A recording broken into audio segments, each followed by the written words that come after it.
Yes, habari kubwa mchana huu hapa mpenzi mtazamaji, moja kwa moja tuanzie kule Mashariki ya Kati ambapo tunaambiwa kwamba Marekani imeishambulia vibaya Irani na yenyewe imejibu mapigo.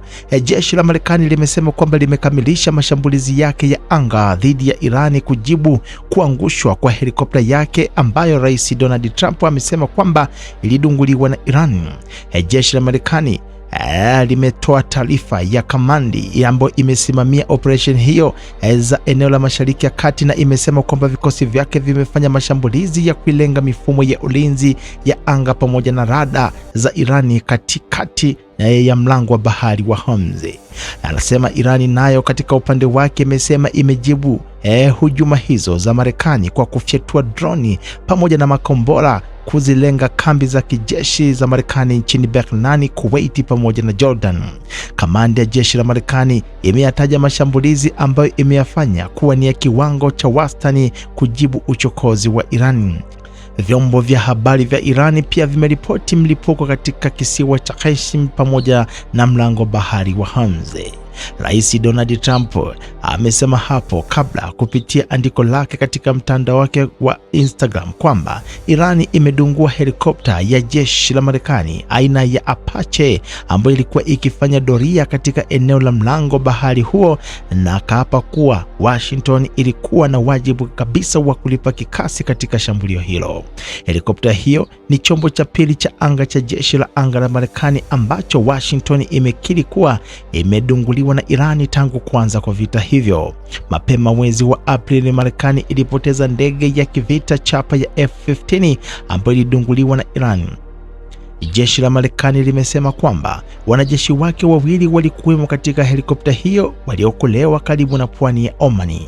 Waziri wa mambo ya kigeni wa Irani aliandika muda mchache tu baadaye kuwa vikosi vya nchi za kigeni vilivyopo katika eneo vimo hatarini kila wakati na kuonya kuwa jeshi la Irani halitokaa kimya iwapo nchi yao itashambuliwa. Kwenye ujumbe wake kupitia mtandao wa kijamii wa X, Abasi alivitaka vikosi vya kijeshi kuondoka katika ukanda huo kama inataka kuwa salama. Muda mchache tu baada ya kauli hiyo, jeshi la Irani limesema kwamba limeshambulia kwa drone kambi ya kijeshi ya Marekani nchini Bahrain kujibu shambulizi la Marekani. Limesema pia limevurumisha makombora kuelekea Jordan pamoja na Kuwait. Kuangusha kwa helikopta ya Marekani na mashambulizi ya Washington dhidi ya Iran na uamuzi wa Tehran kujibu mapigano hayo, vyote hivyo vimeatia doa makubaliano. Hayo yametokea siku moja tu baada ya Irani pamoja na Israeli kushambuliana kwa mara ya kwanza tangu kusimamishwa kwa vita hivyo. Katika hatua nyingine, jeshi la Israeli limetoa amri ya watu kuondoka katika mji wa bandari kusini mwa Lebanoni pamoja na Taiz. Amri hiyo inawahusu pia jamii ndogo ya Wakristo ambao hadi hivi sasa maeneo yao katika mji huo hayakuwa yakishambuliwa na Israeli. Wiki iliyopita Israeli iliyaonya makazi ya Wakristo kuwa wapiganaji na wafuasi wa kundi la Hezbollah wamo miongoni mwao baada ya kukimbia mashambulizi makali katika maeneo ya karibu na mpaka wa nchi hizo mbili.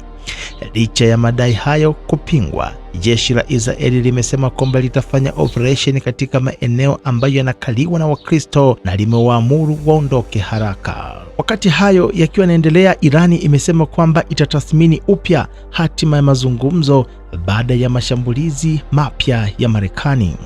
Irani imesema kwamba itafanya tathmini upya kuhusu kuendelea kwa mazungumzo yake pamoja na Marekani kufuatia mashambulizi mapya ya kijeshi yaliyofanywa na Washington DC.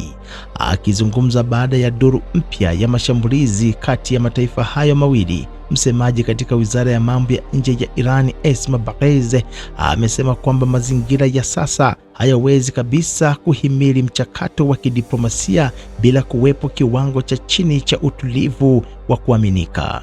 Mchakato wa kidiplomasia hauwezi kufanyika katika ombwe. Ili mazungumzo yoyote yaweze kusonga mbele, lazima kuwepo na mazingira ambayo yanaruhusu juhudi hizo kuendelea. Msemaji huyo aliishutumu Marekani kwa kudhoofisha juhudi za mazungumzo kupitia kile ambacho amekiita kwamba ni ujumbe ambao unakinzana, mabadiliko ya mara mara kwa mara ya misimamo pamoja na matakwa pamoja na ukiukwaji wa mara kwa mara wa makubaliano ya kusitisha mapigano hayo.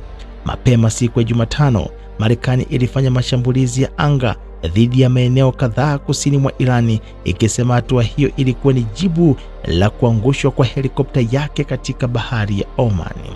Katika upande mwingine, kambi ya Qarnes Abigia imetangaza kuwa walinzi wa mapinduzi ya Kiislamu pamoja na jeshi la Irani walijibu kwa mashambulizi dhidi ya vituo vya kijeshi vya Marekani nchini Bahrain, Kuwait pamoja na Jordan.